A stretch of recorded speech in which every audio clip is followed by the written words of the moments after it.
आचार्य एक आवश्यक विषय वाणिपीडिया से सच्चे आचार्य संपूर्ण विश्व के आध्यात्मिक गुरुवार भगवान के गोपनीय सेवक हैं।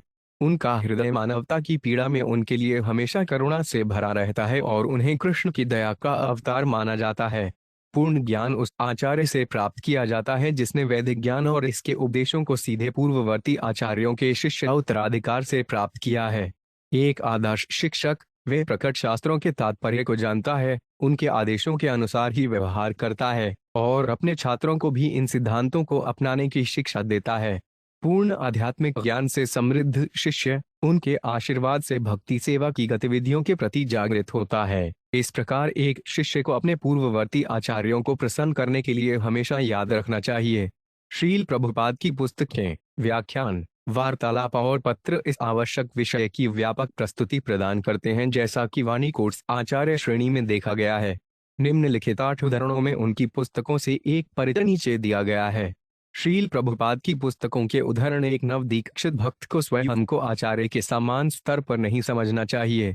यह स्वीकार किया जाना चाहिए कि आचार्य भगवान के सर्वोच्च व्यक्तित्व के रूप में एक ही मंच पर हैं, और इस तरह न तो कृष्ण और न ही उनके प्रतिनिधि आचार्य को नवदीक्षित भक्तों द्वारा किसी भी प्रतिकूल आलोचना के अधीन होना चाहिए। कृष्ण पुस्तक, अध्याय 87। वैदिक संस्कृति के अनुसार प्रत्येक सम्मानित परिवार में एक आचार्य या आध्यात्मिक गुरुवार होता है। किसी आचार्य द्वारा दीक्षित और प्रशिक्षित किए बिना किसी को पूर्ण रूप से सुसंस्कृत व्यक्ति नहीं माना जाता है। इसलिए यह कहा जाता है कि जिसने आचार्य से संपर्क किया है वह वास्तव में पूर्ण ज्ञान में है। कृष्ण पुस्तक, अध्याय 45। किसी भी समय आचार्य का अनादर नहीं करना चाहिए। न मर्ते बुद्ध्यासु एत, किसी को भी आचार्य को साधारण व्यक्ति नहीं समझना चाहिए। परिचितता कभी कभी अवमानना को जन्म देती है, लेकिन व्यक्ति को आचार्य के साथ अपने व्यवहार में बहुत सावधान रहना चाहिए। अगाधिशम द्विजम, आचार्य एक पूर्ण ब्राह्मण हैं और उनके पास अपने शिष्य की गतिविधियों का मार्गदर्शन करने में असीमित बुद्धि है। श्रीमद् भागवतम 6.7-15। जब स्वयं के सम्मान का अपमान किया जाता है तो विनम्रता और नम्रता उपयुक्त होती है, लेकिन तब नहीं जब भगवान विष्णु या आचार्यों की निंदा की जाती है। ऐसे मामलों में किसी को विनम्र नहीं होना चाहिए बल्कि कार्य करना चाहिए। चैतन्य चरितामृत, आदि लीला 10.8-5। सभी प्रामाणिक आचार्य भगवद्धाम वापस जाने के इस सत्य का प्रचार करते हैं और लोगों को चेतावनी देते हैं कि वे ऐसे स्थान पर सुख के लिए झूठी योजना न बनाएं जहां सुख केवल एक कल्पना हो। एक आचार्य अपने अनुयायियों का शोषण नहीं करता है।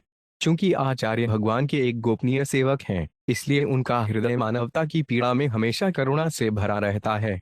वह जानता है कि सभी कष्ट भगवान की भक्तिमय सेवा के अभाव के कारण हैं, और इसलिए वे हमेशा लोगों की गतिविधियों को बदलने के तरीके खोजने की कोशिश करता है जिससे वे भक्ति की प्राप्ति के अनुकूल बन सकें। यही एक आचार्य की योग्यता है। चैतन्य चरितामृत, आदि लीला 3.9-8। व्यक्ति को सभी संदेहों को दूर करने में सक्षम होना चाहिए और साथ ही साथ ब्राह्मणवादी विशेषताओं में स्थित होना चाहिए। ऐसा व्यक्ति जो वैदिक आदेशों के उद्देश्य को जानता है, जो वैदिक साहित्य में निर्धारित सिद्धांतों को लागू कर सकता है और जो अपने शिष्यों को इस तरह से शिक्षा देता है, वह आचार्य कहलाता है। एक आचार्य की स्थिति यह है कि वह जीवन के उच्च पद पर जाने की इच्छा के बिना भक्ति सेवा करता है। श्रीमद् भागवतम 3.29-32। मानव समाज का मुख्य कार्य हर समय भगवान के परम व्यक्तित्व के बारे में सोचना, उनके भक्त बनना, परम भगवान की पूजा करना और उनके सामने झुकना है।